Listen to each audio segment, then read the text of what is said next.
చూశాక నిన్ను వేశాక కన్ను వెనక్కిలాగా తీసుకోను ఏం చెప్పుకోను ఎడు తప్పుకోను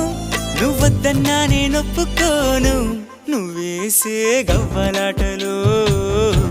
మెలేసే గళ్ళబాటలు నీదాకా నన్ను రప్పించింది నువ్వేలేవమ్మా నిజంగా నెగ్గడం అంటే ఇష్టంగా ఓడడం అంతే